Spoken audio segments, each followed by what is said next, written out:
Saya tolong dia Pak Ustadz, terus giliran saya minta tolong malah dicuekinnya Pak Ustadz. Ya, jangan khawatir. Ya, kita lakukan menolong seseorang bukan karena dianya, bukan. Ya, tapi karena kita tahu bahwa Allah akan membalas itu melalui dia atau melalui jalan-jalan yang lain.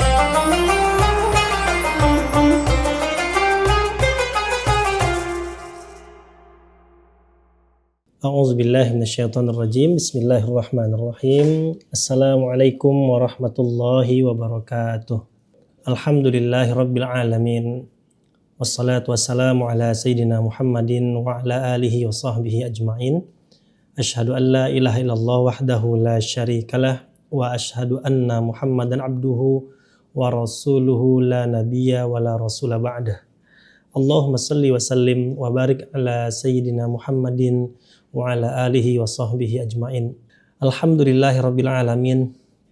Segala puji dan syukur kita kepada Allah Subhanahu wa taala atas segala nikmat, ketetapan yang Allah berikan kepada kita, kenikmatan yang istimewa, kenikmatan yang tidak terhitung jumlahnya, kenikmatan-kenikmatan yang mudah-mudahan kita menjadi hamba-hamba yang bertakwa. Kenikmatan-kenikmatan yang tidak boleh menjadikan kita berputus asa dari rahmat Allah Subhanahu wa taala. Di antara kenikmatan itu adalah nikmat iman dan Islam, nikmat kesehatan dan nikmat kesempatan. Hari ini kita diberikan kesehatan, hari ini kita diberikan kesempatan bekerja bersama dengan teman-teman, bekerja di sebuah perusahaan yang mendukung kegiatan ibadah kita, bekerja bersama orang-orang yang saling mengingatkan dalam kebaikan, dan itu adalah kesempatan yang bisa jadi belum tentu didapatkan oleh teman-teman di luar sana. Oleh sebab itu kenikmatan ini harus kita terus renungkan betapa banyak yang telah Allah berikan, dan pertanyaannya adalah seberapa banyak sudah yang kita bersyukur dan memanfaatkan nikmat tersebut untuk kebaikan di jalan Allah Subhanahu wa taala. Salawat dan salam kita hadiahkan ke Nabi besar kita Muhammad sallallahu alaihi wasallam dengan mengucapkan Allahumma shalli ala sayyidina Muhammad wa ala ali sayyidina Muhammad. Assalamu alayka ya Rasulullah. Teman-teman sekalian, Insira Memorial Park, teman-teman baik yang berbahagia. Pada hari ini saya kira kita semuanya berbahagia. Kita semuanya bersemangat. Karena insya Allah di rumah masing-masing kita dapat, kalau enggak daging kambing ya daging sapi. Alhamdulillah ya. Kalaupun enggak dapat daging mentahnya, mungkin sudah dapat dalam bentuk gulai dan satenya. Kira-kira begitu ya. Kalaupun nggak banyak, minimal ya nyicip sedikit-sedikit. Ini adalah waktu di mana kaum muslimin mesti berbahagia. Ya. Nah, ngomong-ngomong ini kita masih di tanggal 11 Zulhijjah. Masih masuk di dalam hari tasyrik. Masih disunnahkan, dianjurkan untuk mengumandangkan takbir, mengagungkan kebesaran Allah Subhanahu wa taala. Allahu akbar, Allahu akbar, Allahu akbar walillahil hamd. Kita dianjurkan sampai besok ya. Insyaallah besok asar kita terus mengumandangkan takbir ya, disebabkan ini adalah Aid, yaitu sebuah perayaan bagi orang-orang muslim, bagi orang-orang beriman, yaitu ada Aidul Fitri setelah Ramadan, dan kemudian ada Aidil Adha, yaitu pada tanggal 10 Zulhijjah. Nah, ngomong-ngomong Aidil Adha, kita tentu tidak terlepas. Ada dua peristiwa besar yang sering kita dengar di dalam peristiwa peringatan atau pada tanggal tepat 10 Zulhijjah ini. Yang pertama kita diingatkan dengan prosesi haji, yaitu rukun Islam yang kelima yang harus dikerjakan oleh kaum muslimin, tentunya bagi yang diberikan kemampuan. Yang kedua adalah peristiwa yang kita tahu, ya, anjuran yang bersifat sangat-sangat penting sekali, yaitu melaksanakan kurban atau menginfakkan sebagian harta kita untuk dibelikan hewan ternak, ya, yang dapat disembelih, yang kemudian dagingnya disedekahkan kepada saudara-saudara yang lain. Dua-duanya memiliki makna yang luar biasa. Dan kalau kita lihat, baik itu ibadah haji maupun kurban, ya, bagi kita yang tidak berangkat haji, maka kita bisa untuk tetap melakukan ibadah-ibadah di bulan Zulhijjah ini. Di antaranya adalah berkurban, ya. Nah, dua-duanya ini, haji maupun menginfakkan harta kita untuk dibelikan hewan sesembelihan, ini dua-duanya membutuhkan pengorbanan yang luar biasa. Nah, makanya tema kita pada sore hari ini adalah balasan bagi sebuah pengorbanan. Nah, ini dia, ya. Kita akan melihat sebenarnya apakah betul kita itu harus melakukan pengorbanan? Apa balasan bagi sebuah pengorbanan? Berkorban untuk teman ternyata ditikung, Ustaz.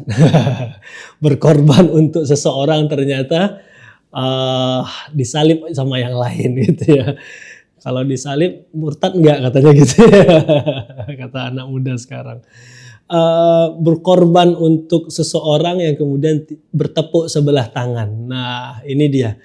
Kalau kita lihat bagaimana saudara-saudara muslim kita berangkat haji, itu mengeluarkan harta yang tidak sedikit dengan perasaan yang luar biasa, meninggalkan anggota keluarga di tanah air, ya, kemudian meninggalkan bisnis perniagaan pekerjaan, ya, kekhawatiran-kekhawatiran yang mungkin secara manusiawi membuat kita takut, ya, dan itu yang harus dikorbankan oleh, ya, jemaah haji yang akan berangkat, ya, untuk menunaikan rukun Islam yang kelima. Dan jangan heran ada begitu banyak orang yang memiliki harta berlimpah namun, ya, masih merasa berat untuk melaksanakan ibadah haji, ya. Maka pengorbanan luar biasa juga bagi jemaah haji. Dan kalau kita lihat bagaimana perintahnya juga untuk kita membeli hewan sesembelihan, hewan ternak sembelihan yang kemudian disedekahkan kepada saudara-saudara yang lain. Yang bisa jadi mereka itu makan daging kambing maupun daging sapi jarang-jarangnya, ya. Mungkin hitungan sebulan itu beberapa kali saja, ya. Mungkin dalam hitungan tahun mungkin beberapa kali saja. Dan mungkin bahkan bisa jadi di Idul Adha inilah kemudian ada saudara-saudara kita itu baru bisa makan daging kambing maupun daging sapi, ya. Ini pengorbanan yang luar biasa. Dan kita tahu, nah ini sebuah ayat yang kita tahu disampaikan, ya, diabadikan oleh Allah Subhanahu wa taala, sebuah dialog antara seorang ayah dengan putra yang sangat dicintainya, yaitu seorang ayah bernama Nabiuna Ibrahim alaihissalam berdialog dengan putranya bernama Nabi Ismail alaihissalam, ya, yang kemudian menyampaikan tentang mimpi yang merupakan perintah dari Allah Subhanahu wa taala kepada Nabiuna Ibrahim untuk menyembelih putranya tersebut, yaitu Nabiuna Ismail alaihissalam, ya. Ini sangat menyentuh hati teman-teman sekalian. Kalau kita itu punya sesuatu yang kita cintai, dan sesuatu yang kita cintai itu diminta oleh seseorang, ya kan, diambil oleh seseorang, atau mungkin seseorang itu ingin banget dengan sesuatu yang sangat kita cintai itu, kira-kira kita mau berikan apa enggak? Ayo saya tanya, suka enggak sama tasnya atau sama laptopnya? Saya minta boleh enggak? Kira-kira gitu ya. Nah, ini sangat menjadi ujian bagi kita. Dan apalagi kalau perintahnya itu adalah mengorbankan seorang putra, ya. Dan ini adalah perintah dari Allah Subhanahu wa taala. Dan ini yang sangat diuji itu bukan hanya persoalan cinta kepada barang atau sesuatu yang kita cintai tersebut, tetapi ujiannya adalah manakah yang lebih kita cintai, perintah yang memerintahkan untuk melakukan tersebut ya, atau barang yang kita cintai tersebut. Falamma balagha ma'ahu as-sa'ya qala ya bunayya inni ara fil manam anni azbahuka fanzur madza tara. Dan tibalah waktunya kemudian Nabi Ibrahim memanggil putranya Nabi Yuna Ismail alaihissalam. Kemudian disampaikan kepada sang putra, ya bunai, ya bunayya, wahai anakku, kata Nabi Ibrahim. Ini panggilan yang bagus, panggilan yang lembut. Nak, sini nak, wahai anakku, sini, ya kan? Inni ara fil manam, sesungguhnya aku melihat di dalam mimpi, dan ini merupakan bagian dari isyarat atau perintah dari Allah Subhanahu wa taala. Anni azbahuka, sesungguhnya aku menyembelihmu. Ya. Jadi Nabi Ibrahim ini menyampaikan kepada putranya. Dan ini menjadi isyarat, menjadi syariat, menjadi perintah bagi Nabi Ibrahim untuk menyembelih putranya. Nah, yang sangat luar biasa, Nabi Ibrahim alaihissalam kemudian bertanya ya kepada putranya tersebut, madza tara, ya, maka pikirkanlah bagaimana pendapatmu. Jadi kalau orang tua itu ingin melakukan sesuatu pada anak, atau ingin anak melakukan sesuatu atas perintah atau keinginan orang tua, maka jangan semata-mata memaksa terlebih dahulu. Buka dialog, buat dialog, ya. Kemudian Nabi Ismail menjawab, qala ya abatif al ma tu'mar. Kemudian Nabi Ismail alaihissalam mengatakan, wahai ayahku, kerjakanlah apa yang Allah perintahkan kepadamu. Ya. Satajiduni insyaallahu minas sabirin. Maka engkau akan menemukanku adalah bagian dari orang-orang yang sabar. Allahu akbar, Allahu akbar, Allahu akbar walillahil hamd. Ini dialog antara ayah ingin mengorbankan putranya, dan putranya begitu sangat ridho atas perintah Allah kepada ayahanda untuk menyembelih dirinya, dan dia bersabar atas perintah tersebut. Dan kita tahu Nabi Ibrahim bersiap untuk menyembelih putranya Ismail alaihissalam, yang seketika kemudian Allah menggantinya dengan gibas atau domba. Dan itu menjadi syariat bagi kita untuk ya berlomba-lomba ya berkorban di hari raya Idul Adha, ya. Nah, maka pertanyaannya adalah bagaimana bagi kita? Ayo, kita ini kan nggak mungkin nyembelih putra kita. Memang syariatnya nggak boleh lagi, ya. Bukan itu syariatnya bagi kita, tapi menginfakkan harta kita, dibelikan hewan ternak untuk disembelih, ya. Dan kita tahu berat itu berat, nggak semua orang itu mau berkorban, ya. Ya lebih enak terima dagingnya aja lah Ustadz, ya kan. Daripada kita yang berkorban, ya kita terima aja deh, nggak apa-apa gitu. Nah, padahal konteks daripada berkorban itu bukan semata-mata kita itu beli hewan terus kemudian selesai, bukan, ya. Tetapi itu bentuk dari ketaatan. Nah, kemarin itu sangat menarik sekali, ya.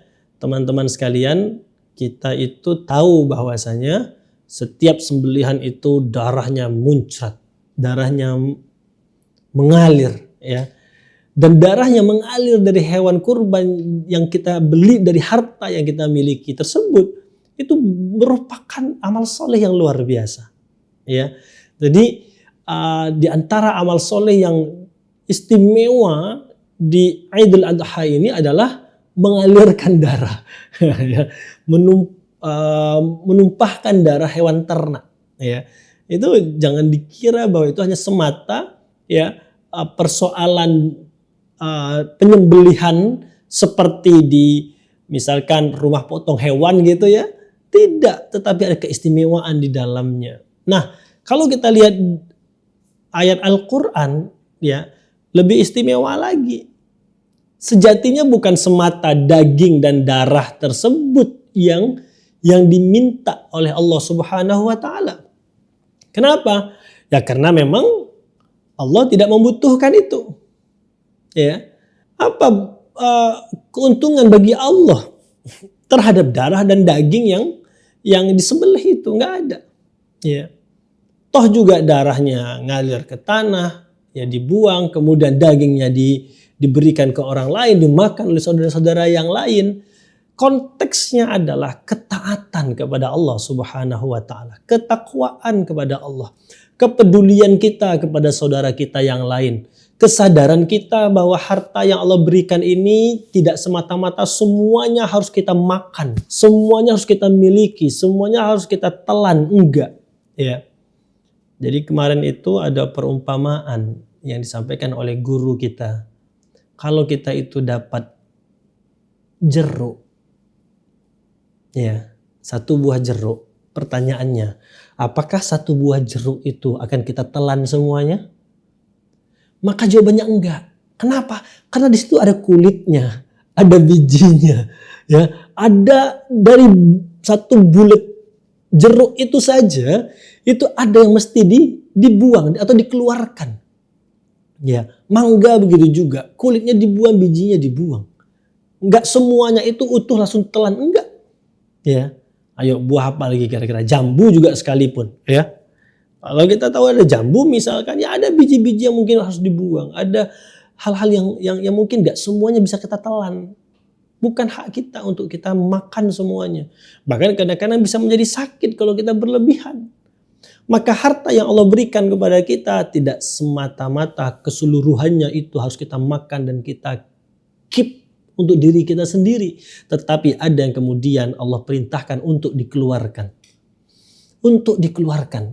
Begitulah bagian daripada pengorbanan. Ya, di antaranya apa? Tidak hanya memikirkan diri sendiri.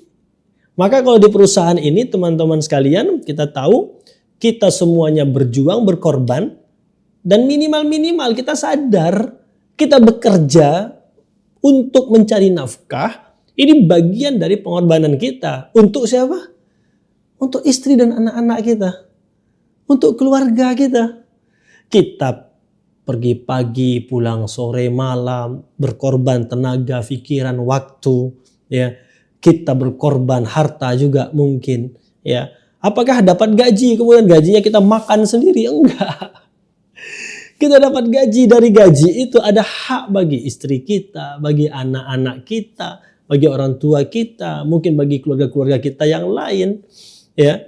Oleh sebab itu yang dinilai oleh Allah Subhanahu wa taala dari pengorbanan yang kita belikan hewan ternak tersebut bukan darah dan dagingnya, tetapi adalah ketakwaan. La yanalallaha luhumuha wala dima'uha walakin yanaluhu taqwa minkum.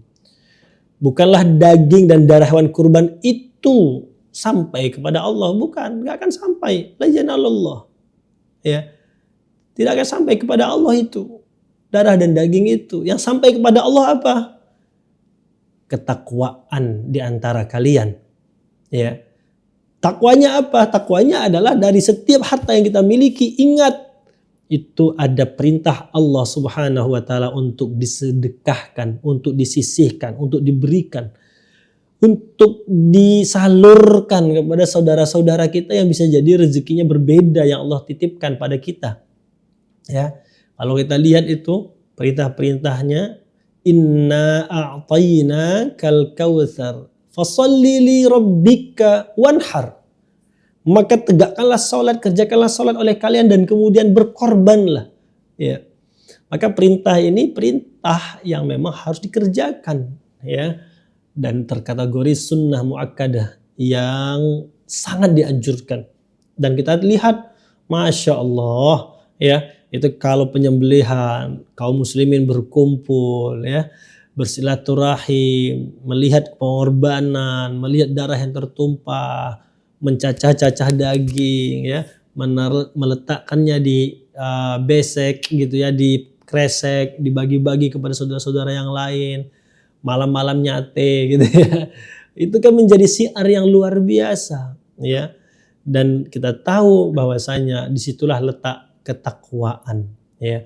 Nah, oleh sebab itu teman-teman sekalian, pertanyaannya bagaimana dahulu baginda Rasulullah Sallallahu Alaihi Wasallam? Kalau kemudian kita tadi sudah membahas Nabiuna Ibrahim alaihi salam mengorbankan putranya, ya, ada pengorbanan yang juga dahsyat teman-teman sekalian dan tidak kalah dahsyat, ya. Dan kita tahu bahwasanya baginda Rasulullah Sallallahu Alaihi Wasallam adalah orang yang ujiannya paling besar, ya, paling besar. Baginda Rasul Sallallahu Alaihi Wasallam itu dihina, dilempari batu, ya, diboikot, coba, ya. Diboikot itu apa? Diembargo. Orang luar gak boleh masuk, orang di dalam gak boleh keluar. Ya. Jadi Rasulullah dan para sahabat itu pernah diboikot, coba. 3 tahun. Sampai dalam riwayat itu, dalam sirah dikatakan makan dedaunan, coba.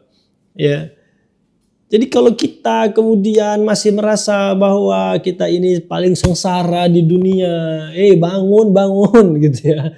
Jangan banyak ngelamun, jangan banyak scrolling, ya. Ente merasa menjadi manusia paling sengsara di dunia, padahal ente belum bergerak, belum berjuang, belum berkorban yang lebih besar untuk diri, untuk keluarga, untuk agama Allah, ya. Kita mestinya malu. Nah, terlebih juga kita tahu teman-teman sekalian, ya, kita ini diberi batas waktu hidup ini. Iya, kita pengen hidup, ya, mungkin usia yang panjang, betul. Tapi sepanjang-panjangnya usia kita dibatasi teman-teman sekalian. Bahkan pengen panjang dikasih 200 juga nggak mau. Ya, kenapa nggak mau 200 tahun usianya? Teman-teman udah nggak ada, ya kan? Ya, ngerepotin anak cucu, cicit, ya kan? Kemana-mana juga gak bisa lagi sendirian. Ya repot juga. Artinya waktu yang terbatas ini teman-teman sekalian, pergunakanlah untuk betul-betul berkorban. Saya ulangi lagi. Ya. Saya ulangi lagi. Waktu yang betul-betul singkat ini, maka kita manfaatkan untuk berkorban. Ya. Dan pengorbanan yang kita lakukan, ya, tidak akan pernah sia-sia, ya. Nah, terutama apa? Ya, terutama ini konteksnya kita bekerja nih sekarang. Konteksnya kita bersama dengan Insira Memorial Park.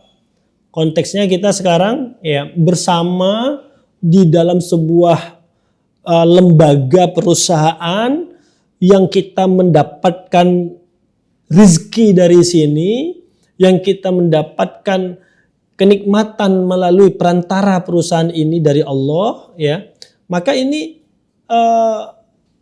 menjadi bagian dari hari-hari yang akan kita habiskan, menjadi bagian dari pengorbanan yang kita lakukan. Maka pertanyaannya, bagaimana kita di perusahaan ini? Apa yang harus kita lakukan? Ya, pengorbanan apa yang kita berikan? Yang pertama, teman-teman sekalian, adalah taat kepada Allah. Ya, ketaatan kepada Allah Subhanahu wa taala. Artinya apa?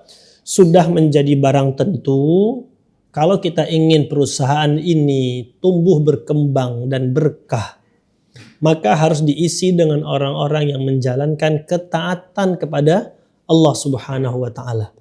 Ya. Enggak bisa enggak. Ya, tidak bisa tidak. Ketaatan kepada Allah Subhanahu wa taala akan mengantarkan kepada kebaikan-kebaikan. Dan kebaikan-kebaikan yang disebabkan dari ketaatan kepada Allah itu akan mengantarkan kita ke surganya Allah. Dan kalau kita tidak taat atau kita berbuat maksiat, itu dampaknya adalah yang datang itu keburukan-keburukan. Dan keburukan-keburukan yang didatangkan dari kemaksiatan itu mengantarkan kita ke nerakanya Allah. Ya. Maka kalau kita cinta kepada perusahaan ini, dan perusahaan ini menjadi bagian dari kita mendapatkan rezeki, bukti kita bersyukur itu kita taat kepada Allah. Ya. Jadi contoh nih kan kalau yang di akun Zoom ini ada 19 orang. Anggaplah 18 akun ya. 18 orang. Dan mungkin ada yang nobar sama istri, sama suami atau sama siapa. Setiap kita berdoa kepada Allah, bersungguh-sungguh kepada Allah, menginginkan perusahaan ini tetap tumbuh dan berkembang. Karena apa? Karena dari perusahaan ini menjadi perantara kita untuk mendapatkan rezeki. Ya, memang dari Allah betul, tapi perantaranya dari sini dan kita mendapatkan rezeki yang baik dan halal di sini. Ya, terjaga sholat 5 waktu, terjaga tutur kata, selalu ada yang mengingatkan dalam kebaikan dan kesabaran. Maka jaga itu dan ketaatan kita kepada Allah bagian dari pengorbanan ya. Wah, nggak enak lah kerja di Insira. Kenapa? Dikit-dikit disuruh pengajian, dikit-dikit disuruh baca Quran, dikit-dikit diingatkan begini-begini. Sok alim, sok suci banget gitu ya.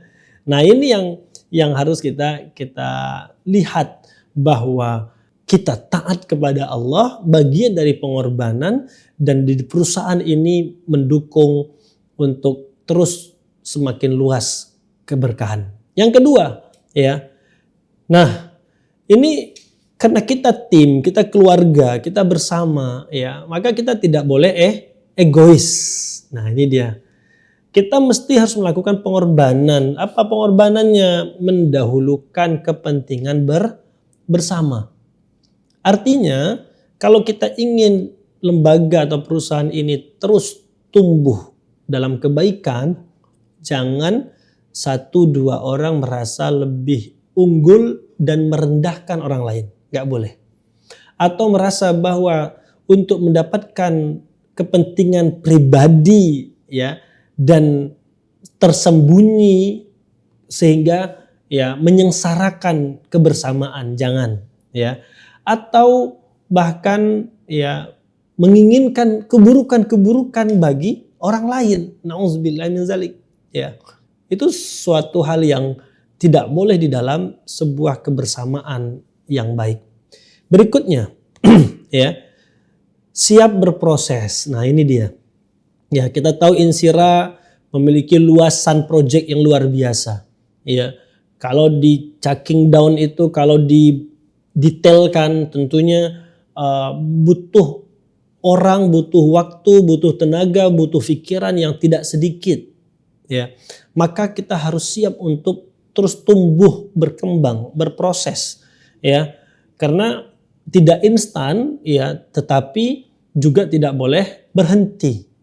Nggak boleh seluruh anggota tim merasa cukup untuk belajar. Merasa cukup tidak mau belajar. Ini nggak boleh. Harus terus ya. Disiplin, sabar, kerja keras ya, pengorbanan waktu serta tenaga.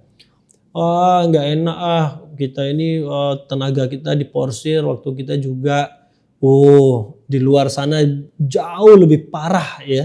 Yang kita tahu bahkan ya dengan pekerjaan dan menguras waktu dan tenaga yang lebih parah daripada yang kita dapat, yang kita kerjakan ya. Jadi kadang-kadang kita itu mengeluhkan dengan standar nafsu kita, bukan dengan standar yang sesungguhnya yang membuat kita itu lebih bersyukur ya. Berikutnya ikhlas dalam bekerja ya. Jadi ini menjadi catatan ya, baik bagi ibu-ibu, lebih-lebih bagi bapak-bapak ya, bahwasanya kita bekerja, berkorban waktu, tenaga, pikiran itu bukan semata-mata untuk diri kita, tapi ada amanah di pundak kita. Amanah dari seorang istri, anak-anak, bapak, ibu, mertua ya, bahkan masyarakat di sekitar kita. Maka kita bekerja itu betul-betul ikhlas. Lanjut, yang kelima, ini dia, berani memberi manfaat. Nah ini ya. Jadi kita jangan membatasi diri kita. Yang penting aku datang, yang penting saya bisa absen, yang penting saya memenuhi checklist tugas kerjaan saya saja. Tidak ya. Tetapi memberikan lebih ya. Baik itu kepada perusahaan, kepada pelanggan, kepada masyarakat, ya. Ini semua tim harus berpikir demikian. Contoh, tim media, ya. Jangan hanya berpikir bahwa yang penting rekam, posting, enggak. Tapi mikirnya lebih. Oh, ini harus saya rekam dengan rekaman yang baik. Kemudian saya edit dengan editan terbaik. Kemudian diposting dengan postingan prime time yang bagus. Bahkan mungkin bisa jadi ninggalkan komen-komen di berbagai platform. Setiap yang komen direspon, ya, memberikan yang terbaik. Kenapa? Karena kita ingin memberikan manfaat lebih, ya. Jadi berani memberi manfaat kepada siapa? Kepada perusahaan kita, ya. Maka keberadaan kita di sini jangan hanya sekedar manfaat untuk diri kita, tapi manfaat yang lebih luas. Terakhir, loyalitas terhadap amanah, ya. Tadi ya loyalitas kita untuk membahagiakan istri dan anak-anak, betul, ya.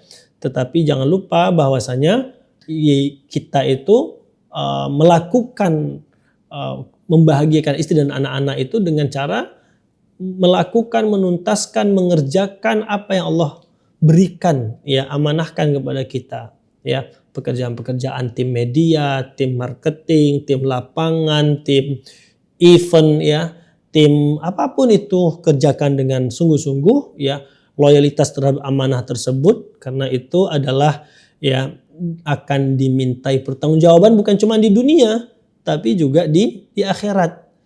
Baik itu diawasi maupun ketika tidak diawasi, ya. Kenapa? Karena justru malah ketika tidak diawasi oleh manusia, sejatinya kita sedang diawasi oleh Allah Subhanahu wa taala. Nah, sebagai penutup, ini dia. Ya. Apa balasan bagi sebuah pengorbanan? Ini Allah yang jawab, teman-teman sekalian. Bukan saya, bukan. Ya. Allah yang menjawab. Hal jazaul ihsani illal ihsan. Tidak ada balasan sebuah kebaikan melainkan kebaikan juga baginya. Ayo. Terus apa yang kita takutkan? Loh Ustadz, kita nanti berkorban terus ternyata kita cuma dimanfaatkan. Kalau kata orang Jawa, apa? Gusti Allah mboten sare. Gusti Allah mboten sare, kata orang Jawa. Apa maksudnya? Allah itu enggak tidur. Artinya apa? Gak mungkin Allah itu gak lihat, gak mungkin Allah itu gak tahu, gak mungkin Allah itu gak menepati janjinya. Innallaha la yukhliful mi'ad. Sesungguhnya Allah tidak akan mungkin mengingkari janji. Gak akan mungkin. Ya. Maka ketika kita memberikan pengorbanan kebaikan, kita mungkin merasa dimanfaatkan, kita merasa mungkin bertepuk sebelah tangan. Emangnya kita memberikan pengorbanan itu untuk mendapatkan apresiasi dari manusia? Enggak.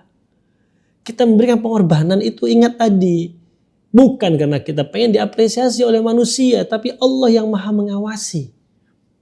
Makanya ujian bagi para pengorban sapi, pengorban kambing, ya, di antaranya apa? Di antaranya adalah apakah dia pengen dipuji oleh warga sekitar? Apakah dia pengen dipuji karena kambingnya besar? Atau dipuji karena sapinya yang paling bagus? Atau dipuji karena memberikan 1080 ekor sapi? Dari dana siapa? Ayo. Ya. Lah iya. Maka itu ujian, ya. Oh, ini pas menyembelih, wah, pisau saya paling tajam. Kalau saya menyembelih ini saya paling hebat, paling cepat segala macamnya. Oh, itu ujian luar biasa. Padahal semua itu adalah karena orangnya lagi di Paris. Oh iya. Siapa? Saya nggak tahu juga ya. Nah, apalagi mohon maaf, ya. Allah juga mengatakan innala nudhi'u ajra man ahsana amala. Sesungguhnya kami tidak akan menyia-nyiakan pahala orang yang berbuat baik.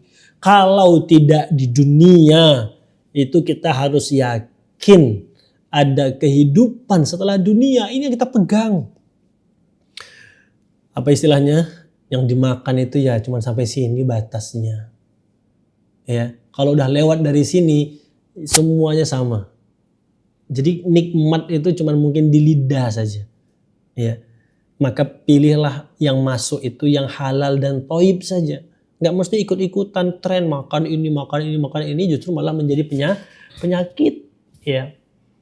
Yang enak itu tidur kita itu dengan keluarga kita, dengan kebahagiaan, kehangatan, sakinah, mawaddah, warahmah di dalam rumah. Yang mungkin rumahnya sederhana. Bukan dengan rumah dengan luasan kasurnya 2 hektar, kan enggak juga. Ya, maka apa yang kemudian kita nikmati selama itu dari yang halal, maka mintalah kepada Allah agar kita merasa dicukupkan dengan yang halal, sehingga kita tidak berusaha untuk mengejar perkara-perkara yang haram. Nah, terakhir, nah ini ya sebuah hadis saya petik, wallahu fi aunil abdi maka nal abdu fi auni akhihi. Allah Subhanahu wa taala akan memberikan ya pertolongan. Ya, Allah akan selalu menolong. Siapa yang Allah tolong? Hambanya yang suka menolong saudaranya. Ya. Jadi jangan dikira bahwa kita berkorban untuk saudara kita, menolong saudara kita itu sesuatu yang aduh, saya tolong dia Pak Ustadz, tapi dia nggak ada nolong saya. Saya tolong dia Pak Ustadz, terus giliran saya minta tolong malah dicuekinnya Pak Ustadz. Ya, jangan khawatir. Ya, kita lakukan menolong seseorang bukan karena dianya, bukan. Ya, tapi karena kita tahu bahwa Allah akan membalas itu melalui dia atau melalui jalan-jalan yang lain. Maka jangan pernah ragu untuk berkorban dan kita berdoa kepada Allah, mudah-mudahan pengorbanan kita ya diterima oleh Allah. Makanya kita berdoa apa? Rabbana taqabbal minna. Ya Allah, terimalah pengorbanan kami ya Allah. Ya, salat kami, ruku kami, sujud kami, puasa kami, sedekah kami, itu semua pengorbanan ya Allah. Waktu, tenaga, pikiran, harta, itu pengorbanan kami untukmu ya Allah. Taqabbalallahu minna wa minkum. Semoga Allah menerima pengorbanan saya dan kita semuanya. Wal afu minkum. Assalamualaikum warahmatullahi wabarakatuh.